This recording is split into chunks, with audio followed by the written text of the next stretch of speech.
Quero falar com os irmãos hoje sobre atitude.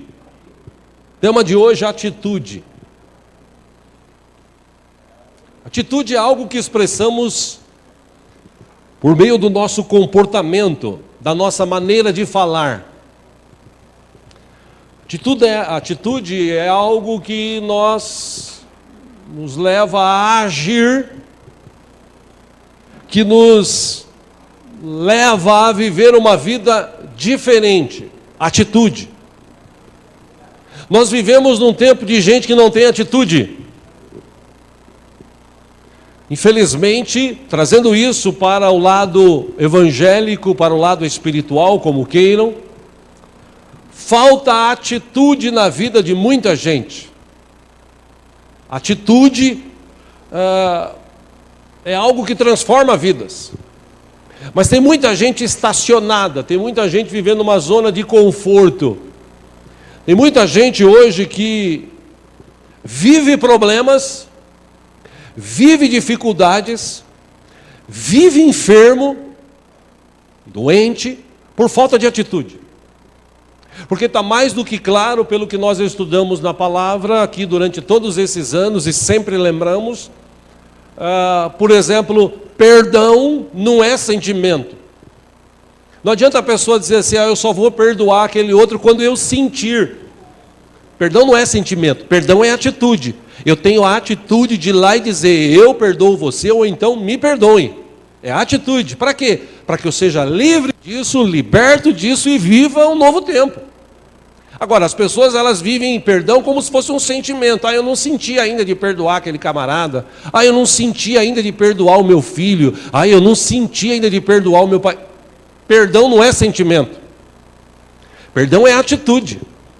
Amar o próximo como a si mesmo também não é sentimento, é atitude. Jesus, ele tomou a atitude de nos amar primeiro, do jeito que nós somos, pecadores, errantes. Ainda assim, ele tomou uma atitude e disse, eu amo vocês, e ele ama a gente. Deus é amor, Deus me ama, Deus te ama. É simples. Por isso que muita gente hoje, infelizmente, não tem uma vida melhor. Um filósofo e psicólogo chamado James Allen, ele afirmou que uma pessoa pode mover-se interiormente e continuar imóvel por fora.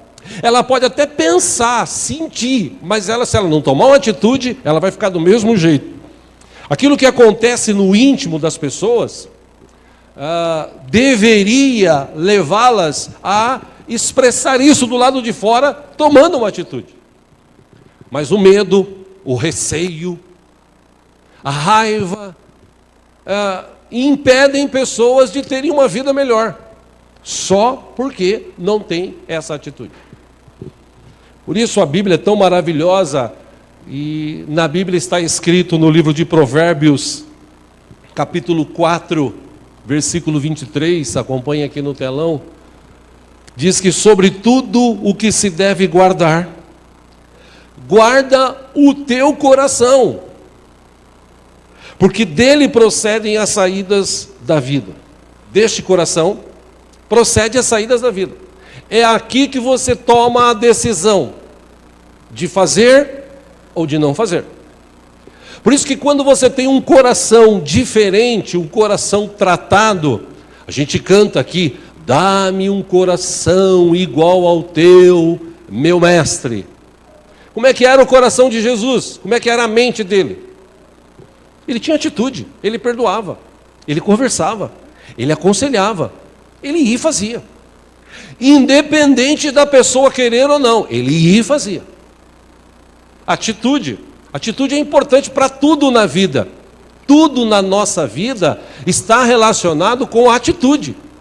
Se você não tomar uma atitude, você infelizmente vai ficar perdendo tempo e vai passar muitas oportunidades sobre a tua vida. Quantas pessoas já perderam grandes oportunidades na vida porque não tomaram uma atitude? Eu poderia até dizer aqui, me permita, em nome de Jesus, quantas pessoas hoje estão longe de Deus, já morreram e estão longe de Deus, porque nesta vida, enquanto tiveram o momento, a oportunidade de tomar uma decisão, de tomar uma atitude, Tipo assim, eu vou me tornar um cristão.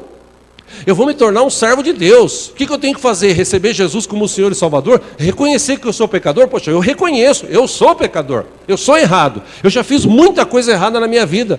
Então, por ser pecador, o salário do pecado é a morte. Mas eu não quero morrer eternamente. Eu quero viver eternamente na presença de Deus. Então o que eu tenho que fazer? Reconhecer Jesus como Salvador? Pois então eu reconheço Jesus como meu Senhor e Salvador e vou me submeter a Ele. Atitude que a pessoa tem que ter, uma decisão que ela tem que tomar enquanto está viva. Mas infelizmente as pessoas vão protelando as suas decisões, vão protelando a tomada de uma atitude. E por isso a gente vive esse caos que a gente vive hoje. Enquanto está muita gente preocupada em ganhar dinheiro, na política, eles estão preocupados e estão tomando atitude de roubar tudo que podem. Enquanto as pessoas estão preocupadas com a sua vida, no Brasil, estão criando leis imbecis, idiotas. Eles estão tomando atitude. Os brasileiros não. Hoje, por causa do WhatsApp, as pessoas, o máximo que estão fazendo é compartilhando. Às vezes uma notícia que recebe de uma lei e tal, mas ir lá cobrar do político que você votou, já que você votou em alguém, cobrar dele. Escuta, você precisa tomar uma atitude, você precisa ser contra isso. Você não pode ir lá e assinar essas leis idiotas. Você tem que se posicionar, você tem que tomar uma atitude. Mas por conta disso, a gente está vivendo no Brasil e no mundo essa dificuldade que afeta inclusive a igreja. Porque dentro da igreja mesmo, a gente vê muitas pessoas na zona de conforto. Ninguém quer tomar uma atitude de ir além, de fazer coisas diferentes. Os jovens de hoje, eles são pacatos, parados, a maioria deles. Eles tomam uma atitude quando é para sexo, tomam uma atitude quando é para drogas, tomam uma atitude quando é para viver sugando o pai e a mãe. Agora, para tomar uma atitude de estudar, de trabalhar, de se formar, de ser alguém, são poucos os que fazem isso hoje. E quando eu pesquisava sobre isso, me lembrei de uma história que eu já contei aqui há pelo menos uns 10 anos atrás. Algo que está num livro, uma das citações do Max Geringer, um grande escritor. Ele falou sobre duas pulgas. Duas pulgas estavam conversando. Então uma comentou com a outra: sabe qual que é o nosso problema? A gente não voa, a gente só sabe saltar. E daí a nossa chance de sobrevivência, quando somos percebidas pelo cachorro, é zero. É por isso que existem muito mais moscas do que pulgas. Elas então decidiram contratar uma mosca para treinar todas as pulgas a voar e entraram num programa de treinamento de voo e saíram voando. Passado algum tempo, a primeira pulga falou para a outra: quer saber? Voar não é o suficiente, porque ficamos guardadas ou grudadas ao corpo do cachorro, e nosso tempo de reação é bem menor do que a velocidade da coçada dele e ele nos pega. Então a gente tem que aprender a fazer como as abelhas, que sugam néctar e levantam voo rapidamente. Então elas contrataram uma abelha para lhes ensinar a técnica do chega, suga, voa. Funcionou, mas não resolveu. A primeira pulga explicou por quê. A nossa bolsa para armazenar sangue é pequena. Por isso temos que ficar muito tempo sugando. Escapar, até a gente escapa. Mas aí a gente não consegue se alimentar direito. Temos que aprender com os pernilongos como se alimentar com aquela rapidez deles, né? Que o pernilongo vem, já era, né? Então contrataram um pernilongo que lhe prestou treinamento para incrementar o tamanho do abdômen.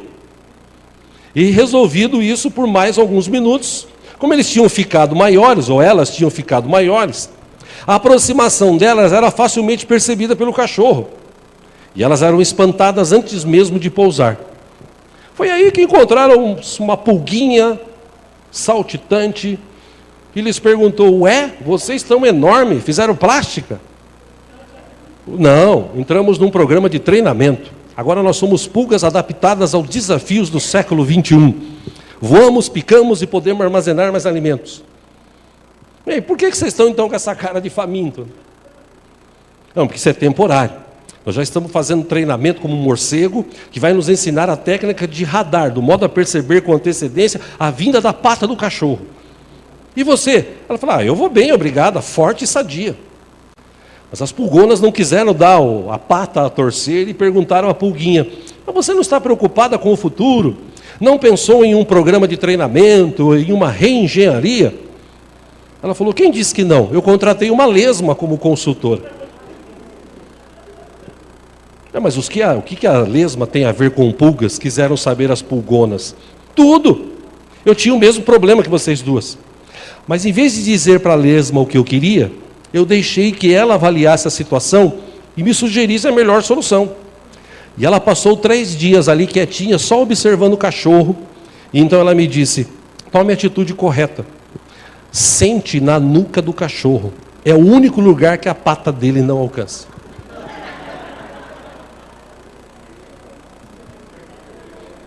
Moral da história, você não deve focar no problema, e sim na solução.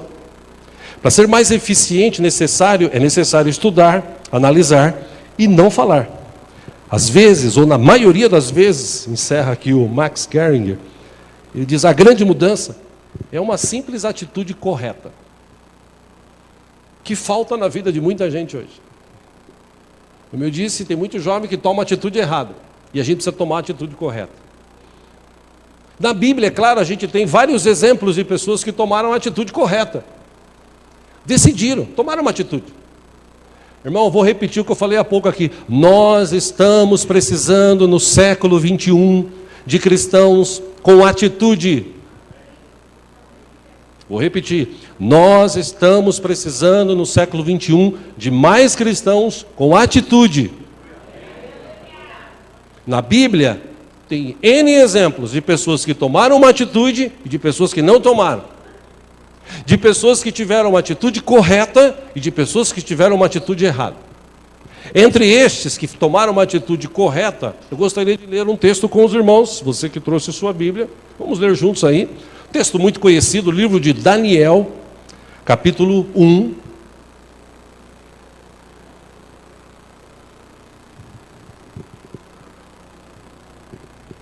Daniel capítulo 1, se houver alguém sem Bíblia do teu lado, se você puder repartir a leitura, por favor, faça isso. Um relato da vida de um homem, de um jovem, na verdade, que por conta dos erros dos seus, talvez pais, avós, reis, superiores aonde vivia, na sua terra natal, pecaram, se afastaram de Deus, tomaram a atitude correta, e Deus permitiu que aquele povo fosse sitiado, e alguns deles fossem levados presos. Daniel capítulo 1, versículo 1 diz, que no 3º ano do reinado de Jeoaquim, rei de Judá, Nabucodonosor, rei da Babilônia, veio a Jerusalém e a sitiou. Versículo 2, e o Senhor entregou Jeoaquim, rei de Judá, nas suas mãos, e também alguns dos utensílios do templo de Deus. Ele levou os utensílios para o templo do seu Deus, na terra de Sinear, e os colocou na casa do tesouro do seu Deus. Versículo 3, depois o rei ordenou a Aspenaz, o chefe dos oficiais da sua corte, que trouxessem alguns dos israelitas da família real e da nobreza. 4 jovens sem defeito físico, de boa aparência, cultos, inteligentes, que dominassem os vários campos do conhecimento e fossem capacitados para servir no palácio do rei. Ele deveria ensinar-lhes a língua e a literatura dos babilônios. Versículo 5, da sua própria mesa, ou de sua própria mesa, o rei designou-lhes uma porção diária de comida e de vinho. Eles receberiam um treinamento durante 3 anos, e depois disso passariam a servir o rei. Versículo 6, entre esses estavam alguns que vieram de Judá, Daniel, Ananias, Misael e Azarias. Versículo 7, o chefe dos oficiais deu-lhes novos nomes. A Daniel deu o nome de Beltesazar, a Ananias, Sadraque, a Misael, Mesaque, e a Azarias, Abednego. Versículo 8, Daniel, contudo, decidiu Repita assim comigo: decidiu. Daniel, contudo, decidiu não se tornar impuro com a comida e com o vinho do rei, e pediu ao chefe dos oficiais permissão para se abster deles. Versículo 9, com essa atitude de Daniel, Deus fez com que o homem fosse bondoso para com Daniel e tivesse simpatia por ele. Versículo 10, apesar disso, ele disse a Daniel: tenho medo do rei, o meu senhor, que determinou a comida e a bebida de vocês. E se ele os achar menos saudáveis que os outros jovens da mesma idade, o rei poderia pedir a minha cabeça por causa de vocês. 11, Daniel disse então ao homem que o chefe dos oficiais tinha encarregado de cuidar dele, Ananias, Misael e Azarias. 12, peço-lhe que faça uma experiência com os seus servos durante 10 dias. Cara inteligente. Não nos dê nada além de vegetais para comer e água para beber. Depois, 13, compare a nossa aparência com as dos jovens que comem a comida do rei. Lembrem-se que eram vários que foram tirados lá daquela situação que foi sitiada Jerusalém, Israel. Eles tiraram os jovens e levaram lá para a Babilônia. Depois, 13, compare a nossa aparência com a dos jovens que comem a comida do rei, e trate os seus servos de acordo com o que você concluir. Versículo 14, ele concordou e fez a experiência com eles durante 10 dias. 15, passados os 10 dias, eles pareciam mais saudáveis e mais fortes do que todos os jovens que comiam a comida da mesa do rei. 16, assim o encarregado tirou a comida especial e o vinho que haviam sido designados, e em lugar disso lhes dava vegetais. Por causa dessa atitude, 17, a estes 4 jovens, Deus deu sabedoria e inteligência para conhecerem todos os aspectos da cultura e da ciência. E Daniel, além disso, sabia interpretar todo tipo de visões e sonhos. 18, ao final do tempo estabelecido pelo rei, para que os jovens fossem trazidos à sua presença, ou seja, 3 anos, o chefe dos oficiais os apresentou a Nabucodonosor. 19, o rei conversou com eles e não encontrou ninguém comparável a Daniel, Ananias, Misael e Azarias, de modo que eles passaram a servir o rei. Versículo 20, o rei lhes fez perguntas sobre todos os assuntos que exigiam sabedoria e conhecimento, e descobriu que eram 10 vezes mais sábios do que todos os magos e encantadores de todo o seu reino. Versículo 21 e último, Daniel permaneceu ali até o 1º ano do rei Ciro. Só tem. Primeira questão nessa manhã, atitude. A maioria poderia dizer o seguinte, como a maioria diz: poxa, nós servimos um Deus, que Ele diz que é vivo, que Ele é poderoso, mas Ele permitiu que a gente fosse sitiado aqui. Ele permitiu que a gente fosse tirado do meio dos nossos pais, do meio dos nossos parentes e levados para uma outra terra como escravos. Eles poderiam ter dito isso, alguns até imagino que disseram. Mas Daniel e esses outros 3 amigos, ele tomou uma atitude. Ele disse: eu não vou comer da mesa do rei. E por que ele fez isso? Porque antigamente, como hoje em muitos lugares aí ainda, os alimentos eram consagrados a deuses, que na verdade eram demônios. Então ele diz: eu não vou comer um alimento que eu sei que foi consagrado a demônios, a deuses, aí o Deus desses caras. Eu não vou comer esse alimento. Para que eu vou comer esse alimento? Eu não vou comer.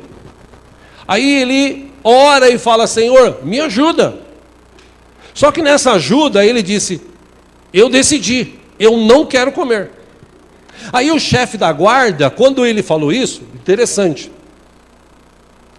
Deus move o coração do chefe da guarda e ele fala o seguinte: poxa, mas estou com medo, porque se vocês não comerem o que ele dispôs, e de repente vocês ficarem maus, o cara vai cortar minha cabeça. Falou: não, faz um teste. Faz um teste. 10 dias. Beleza? Beleza. 10 dias depois, eles só comendo legumes, bebendo água, eles ficaram mais renovados, mais fortes do que os outros. Um adendo aqui, porque tem gente que talvez pense assim, poxa, então a partir de hoje eu não vou comer mais carne, arroz, feijão, só vou comer legume e beber água. Cuidado, que é perigoso você ter um piripaque. Isso tem que ser feito assim, ó, se você quiser fazer. Eu não estou dizendo que você não pode comer carne, porque veio algumas pessoas que falam assim, carne faz mal, carne é isso, carne é aquilo outro, carne fica no estômago, demora 48 horas para dissolver, carne, falam. Realmente, é tudo isso. Mas ninguém fica longe da carne. Eu estava num churrasco na sexta-feira, no aniversário da minha sogra. Se tiver alguém assistindo, vocês vão lembrar, né? E algumas pessoas, alguns os cunhados disseram assim, pô, essa carne está salgada, né? E as primeiras que saem, geralmente saem mais salgadas. Mas não sobrou nada. Aí na hora do bolo, nossa, esse bolo está doce, mas também não sobrou nada. Interessante, né? Daniel, ele decidiu não participar daquilo. Serve para vocês que são jovens, adolescentes. Quando você decide não se corromper como o mundo se corrompe, Deus vem em teu favor. Deus move no sobrenatural. Meu irmão, quando você decide não fazer uma falcatrua, quando você tem a atitude de não mentir, não roubar, de trabalhar honestamente, Deus vem e move no sobrenatural sobre a tua vida. Amém, irmãos? Atitude. Como eu disse que falta na vida de muitos crentes hoje em dia. Se a gente passar agora para a vida de Salomão, ele construiu um templo na época dele, uma coisa assim esplêndida, maravilhosa, um templo que, segundo historiadores, era fantástico, a beleza, toda a construção, tudo aquilo que Deus tinha determinado foi feito de uma forma exemplar, de uma forma maravilhosa. E no dia da inauguração que ele reúne o povo, ele fala, Senhor, este é o templo que nós construímos para o Senhor habitar. Porque antigamente Deus habitava em tabernáculos. E era para cá, para lá e para lá. Agora nós vamos construir um templo fixo para o Senhor habitar. Veja, Senhor. E Deus fala assim, realmente legal. Esse templo é maravilhoso. Muito bonito. Só que é o seguinte. Segundo Crônicas 5:17. Se o meu povo, que se chama pelo meu nome, se humilhar, orar, buscar a minha face, se converter dos seus maus caminhos, então eu ouvirei dos céus, perdoarei os seus pecados e sararei a sua terra.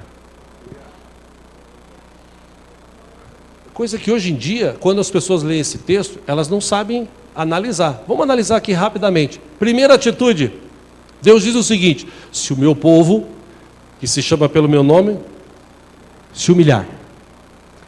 A Bíblia está cheia de textos assim, humilhe-se debaixo da potente mão de Deus, porque no tempo certo Ele vai te exaltar. Mas quando fala assim, eu me humilhar lá diante de Deus, o que é humilhar-se diante de Deus? Ou diante dos homens, ou das situações?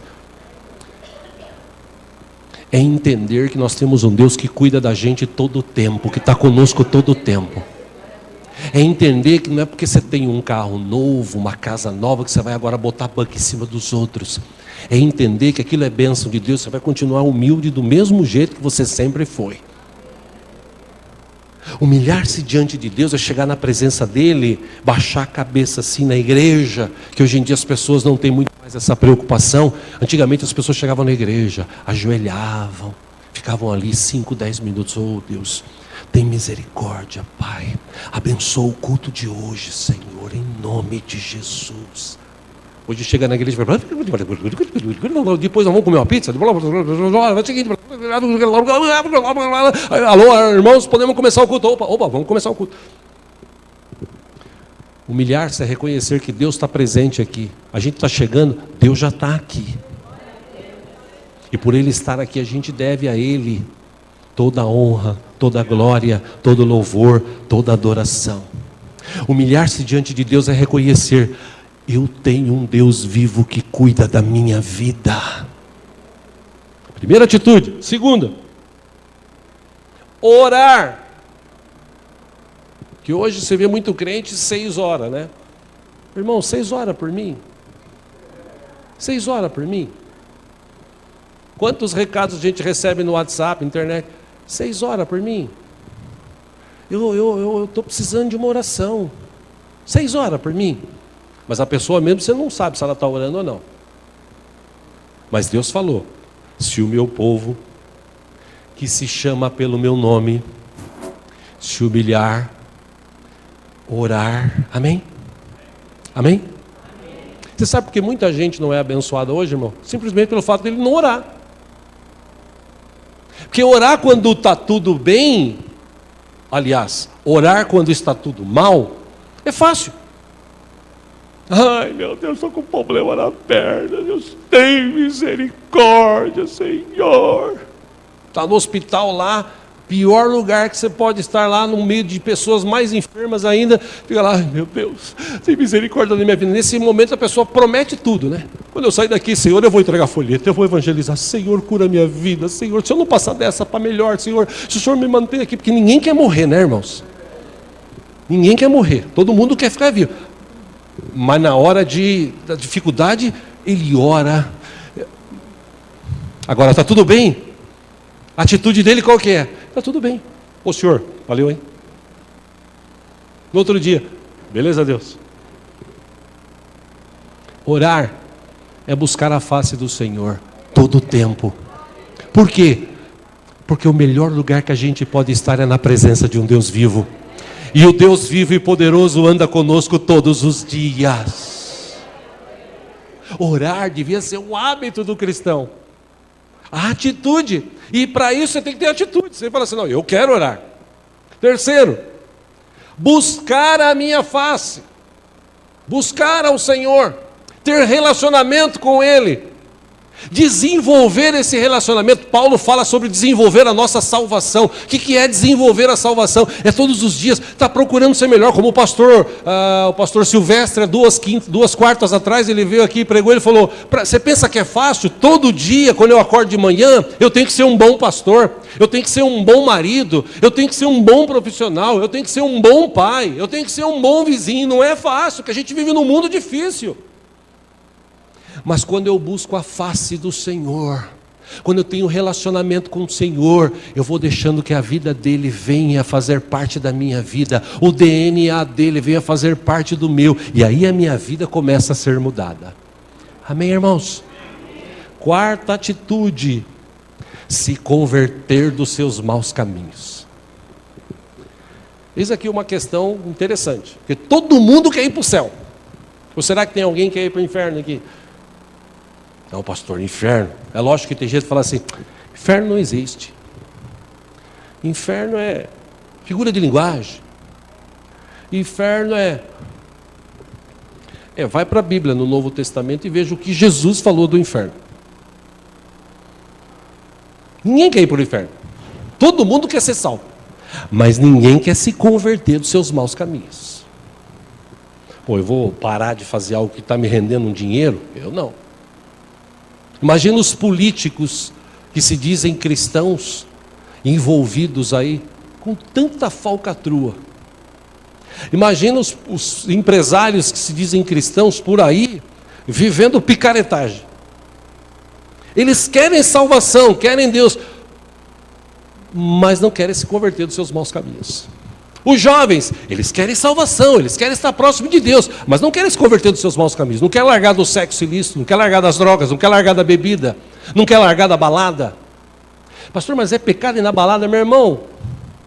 Pense o que você quiser, você só precisa ter uma atitude como a de Daniel, tomar uma atitude, dizer, a balada pode ser isso, aquilo, outro, mas eu não vou, eu não quero, ponto, acabou, é a minha decisão. Ah, mas você vai ser taxado de quadrado, isso. Pode falar o que quiser de mim, o que importa é o que Deus pensa de mim. E os pensamentos de Deus sobre a minha vida são maravilhosos, segundo a Bíblia diz. Então, por que eu vou me preocupar com o que os outros falam? Fazendo tudo certo, os caras falam mal de você, imagina fazendo as coisas erradas. Ou seja, nesse texto, Deus ele olha para Salomão e fala: olha, você fez aí a obra, você fez bonita, legal. Só que é o seguinte, eu vou estar aqui, eu vou me manifestar. Se o meu povo, que se chama pelo meu nome, se humilhar, orar, buscar a minha face, se converter dos seus maus caminhos, então eu virei. E o que Deus vai fazer? Vou perdoar os seus pecados e vou sarar a sua terra. Por isso que tem muito crente hoje que ele não tem esse entendimento. Na verdade, às vezes ele não é nem ensinado para isso, ele é ensinado a conquistar. Você tem que conquistar, irmão. Você tem que conquistar, irmã. Antes de tudo, você tem que conquistar sim a misericórdia e o perdão de Deus. Se preocupar com isso, atitude para isso. Que o resto, se você trabalhar, se você se esforçar, Deus vai sempre abençoar a tua vida. Deus vai mover o sobrenatural. Lembra o que Deus fez por Daniel? Ele decidiu não se contaminar. O que diz o texto? Deus então moveu o coração do chefe da guarda. Deus capacitou a saúde deles. Deus capacitou a mente deles. Depois de 3 anos, não tinha gente mais inteligente naquele lugar do que Daniel e os seus 3 amigos. Por quê? Porque quando você toma uma atitude, Deus move no sobrenatural. Amém, irmão? Por isso que dizem por aí que atitude é tudo. E Jesus um dia, meu irmão, minha irmã, ele tomou uma atitude para mudar a história da minha vida e da tua vida. Que é o texto de João, capítulo 1, versículo 14. Acompanhe aqui no telão. Aquele que é a palavra, o verbo, que estava lá com Deus. Ele tornou-se carne e viveu entre nós. João descreveu: vimos a sua glória. Glória como de um unigênito vindo de Deus, ou do Pai, cheio de graça e de verdade.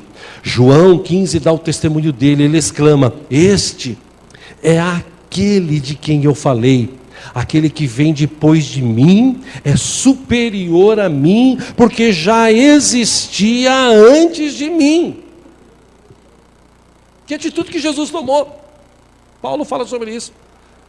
Ele se destituiu da sua glória. Irmão, para pensar, irmão. Por favor, irmãos, pare para pensar.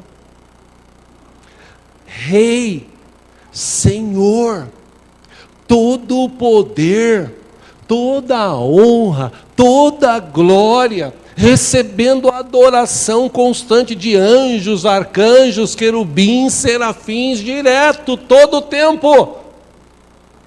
Muitos de nós, ou a maioria, ou a totalidade de nós, num lugar dessa, ou desse, ou numa posição dessa, jamais tomaria uma atitude de se lembrar do outro.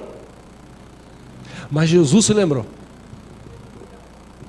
Jesus tomou uma atitude, e Paulo descreve: ele se destituiu da sua glória. Ele se fez homem. Ele se humilhou. E por isso, Deus o exaltou à mais alta posição que existe no universo. Jesus vem como homem, se humilha, se vestir dessa carne e osso. Por quê? Porque ele pensava em você, pensava em você, pensava em você, pensava em você, pensava em você, pensava em você, pensava em mim, pensava em você aí pela internet, pela rádio. Jesus pensava. Aí ele toma uma atitude. Porque é isso que Paulo escreve: ele nos amou primeiro. E nessa atitude, ele veio, ensinou, curou, libertou. Falaram mal dele, julgaram ele antecipadamente. Um belo dia, crucificaram ele numa cruz. Mas ele foi até o fim. Atitude. Por isso que Mateus 26, o relato do livro de Mateus, eu acho muito interessante. Porque Jesus, ele estava meio que sozinho. Ele tomou uma atitude, e às vezes a atitude que você toma, a maioria das pessoas não acompanham você. Versículo 38 de Mateus 26, Jesus disse para os seus discípulos: a minha alma está profundamente triste, numa tristeza mortal. Fiquem aqui e vigiem comigo. 39, indo um pouco mais adiante, prostrou-se com o rosto em terra e orou: meu Pai, se for possível, afasta de mim este cálice. Contudo, não seja o que como eu quero, mas sim como tu queres. Versículo 40, depois voltou aos seus discípulos e os encontrou dormindo. Vocês não puderam vigiar comigo nem uma hora? Perguntou ele a Pedro. 41, Jesus disse: vigiem, orem para que não caiam em tentação. O espírito está pronto, mas a carne é fraca. Versículo 42, retirou-se outra vez para orar. Veja que a oração dele muda, ele diz: meu Pai, se não for possível afastar de mim este cálice sem que eu beba, faça-se a tua vontade. 43, ele volta de novo e encontra eles dormindo, porque os seus olhos estavam pesados. 44, então os deixa novamente, ora pela terceira vez, e ele diz as mesmas palavras: Pai, se for possível, afasta de mim este cálice sem que eu beba, faça-se a tua vontade. Para encerrar aqui, para a gente participar da ceia, semana que passou aqui, eu louvo a Deus porque eu fui um cara que de criança, quando eu tinha 10 anos de idade, me levaram à força num dentista lá na escola onde eu estudava, em São Vicente, e me arrancaram um dente à força. Falando sério, à força. Um negócio tão assim terrível que quando eu voltei para casa chorando, com a boca sanguentada, e meu pai, que era PM, viu, ele foi lá na escola para matar o dentista, né? É que ele não encontrou o cara mais lá, mas ele queria matar o dentista. E eu criei um trauma. Fiquei muito tempo sem ir no dentista por causa do trauma. Eu tinha medo. E essa semana que passou, eu fui no dentista fazer uma limpeza. Graças a Deus, Deus já me libertou desse trauma, né? Que hoje em dia até é difícil tomar anestesia, pra vocês terem uma ideia. E numa dessas limpezas que ele estava fazendo, pegou um dos dentes, e um dos dentes deu aquela cutucadinha, sabe aquela coisa assim que você... Já sentiu isso? Aquele...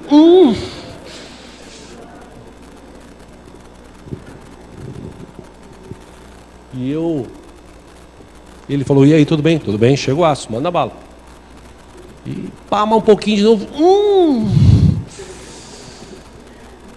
3 vezes aconteceu isso. Mas eu aguentei firme. Atitude. Macho.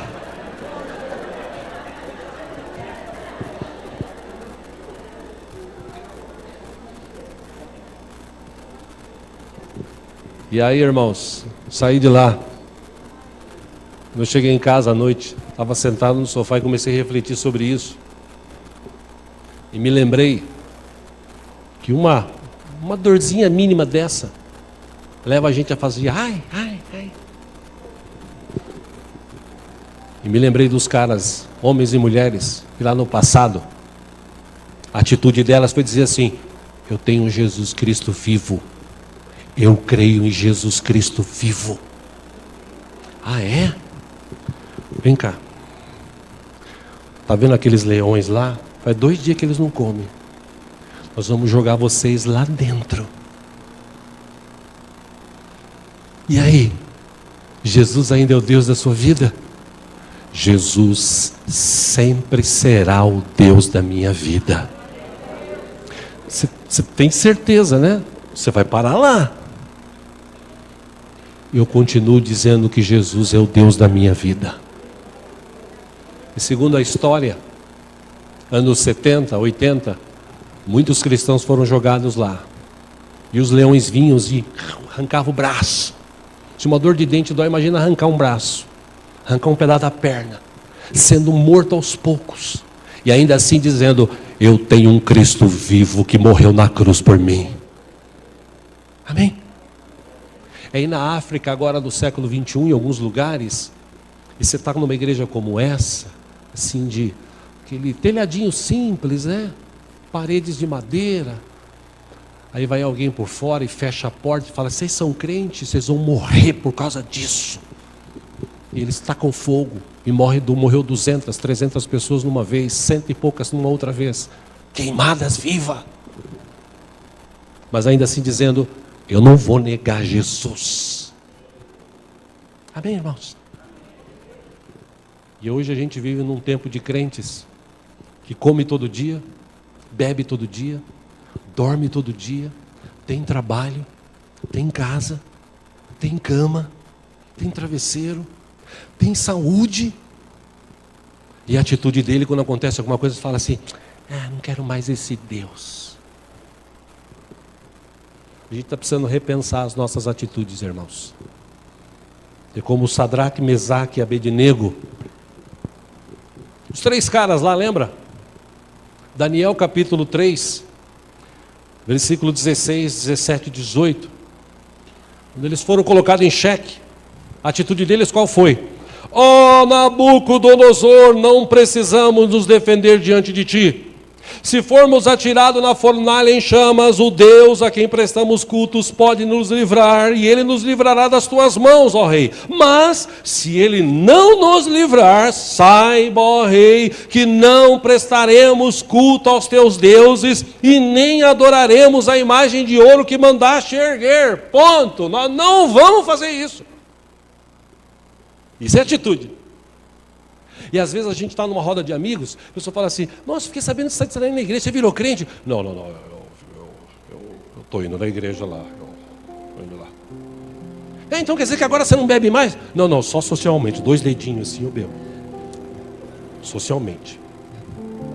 Aí agora então você não vai fazer? Não, mas a igreja proíbe, né? Beber, fumar e tal. O cara sabe como é que é, né? Gente que não tem atitude. Gente que chega no lugar e fala assim: você virou crente? Virei crente. Quer dizer que você está dando então dízimo para o pastor? Olha, estou dando na igreja. Se o pastor pega e usa e gasta, é problema dele. Mas eu estou dando para Deus, porque eu reconheci que Deus é tudo para mim. É Ele que me dá tudo. Então eu estou devolvendo. E daí? Problema meu. Você não dá dinheiro para Souza Cruz? Você não dá dinheiro para Brahma? Eu dou dinheiro para a igreja. E aí sou abençoado. Atitude. Amém, irmãos? Mas os crentes de hoje assim, com medo. Aí o que será que vão pensar de mim? Que se lasque o que pensem de mim. O importante é o que Deus pensa da minha vida. Esses 3 caras, como Daniel, atitude. Olha, rei, nós não vamos. Eu vou te jogar na fornalha. Pode jogar. Se a gente vier a morrer, a gente morre e está com Deus. Mas nós não vamos te adorar. Porque a gente aprendeu que a gente tem que adorar só a Deus. E às vezes a gente está numa roda de amigos, de parentes, e a gente fica assim: eu já não ligo mais, há anos, graças a Deus. Família, alguns não são cristãos, vamos orar, alguns ficam assim: não, vamos orar. Eu chego num restaurante, almoçando com alguém, vamos orar. Senhor, abençoe esse alimento em nome de Jesus. A gente fica olhando, não quero nem saber. Atitude. Eu sou cristão, eu vou abençoar o alimento que eu vou comer. Mas não vou fazer como uma coisa: faz a voz, amém, nós Jesus, amém. Não. Para ninguém ver, não, eu vou orar. Até para que as pessoas saibam que eu sou um cristão. Eu não devo nada a elas a não ser o amor. Amém, queridos? Atitude. O pecado vem nos tentar. Atitude. Não. O diabo vem nos rodear. Atitude. Não. Resista. E se você resistir o diabo, ele vai fugir de você. Amém? Aliás, até para encerrar aqui, eu recebi essa semana isso, algumas pessoas devem ter recebido. Eu recebi na segunda-feira de um irmão amigo. Ontem eu recebi de uma outra irmã. Eu vou encerrar colocando isso para vocês. Está até no boletim, depois se você quiser guardar e ler. Mas é uma carta que o diabo escreveu para os crentes. Quem é cristão aqui? É para você, tá? E para mim. Enfim, entenda, né? Ele escreveu o seguinte: leva ao conhecimento de todos os cristãos que estou trabalhando muito. Embora me pintem de uma maneira feia, dizendo que eu tenho chifre, caldo e outras coisas, entretanto eu não sou bem assim. Quem conhece a Bíblia sabe muito bem que eu posso me transformar em um anjo de luz. Na realidade, eu vou à igreja com mais frequência do que muitos crentes. Ele disse: eu sinto-me tão feliz vendo cristãos preguiçosos que não oram, não leem a Bíblia. E nisso eu transbordo de alegria e chego a bater palma. Quanto menos eles orarem e lerem a Bíblia, melhor para mim. Minha maior alegria é quando no momento da palavra, muitos ficam conversando, navegando, usando as redes sociais. O pastor está falando, o cara está lá na internet. Irmão, toma cuidado, senão você vai para o inferno. Amém. Tem gente assim na igreja. Fala amém até para isso. Então a minha alegria, quando no momento da palavra, muitos ficam conversando, navegando, usando as redes sociais. Outros saem para ir para o banheiro. Que alegria! No momento da palavra eu faço as pessoas conversarem, dormirem, se levantarem constantemente. Faço cair Bíblia e outros objetos para perturbar o silêncio das pessoas. Estão vendo como eu sou? É até engraçado dizer que eu sou preguiçoso, não acho? Agora a minha maior tristeza é quando eu vejo a igreja cantar. Eu lembro-me que fui um primeiro maestro. Eu me rebelei contra Deus, querendo ser igual a Ele, fui expulso, perdendo meu privilégio no céu. Hoje na igreja, a música é o que eu mais odeio, porque eu sei que nunca mais poderei dirigir um coro ou um ministério de música. Por isso que eu tenho colocado um espírito de orgulho na vida de muitos músicos e cantores. Meu fim está próximo. Por isso é que nesses últimos tempos eu tenho trabalhado muito para levar multidões comigo para o inferno. Tenho provocado muitos acidentes, mortes nas estradas, hospitais. Tenho provocado muitos suicídios. Lembrem-se, né? Minha missão é matar, roubar, destruir. Eu tenho atraído multidões com músicas, danças, festas, bebidas alcoólicas, drogas, redes sociais, telenovelas, filmes, jogos, fama, moda, luxúria, dinheiro, prazeres sexuais e etc. Aliás, eu gosto de ver as mulheres andando com a barriguinha de fora. Tem umas que não andam com a barriguinha de fora, tem umas que andam com a pança de fora, né? Enfim.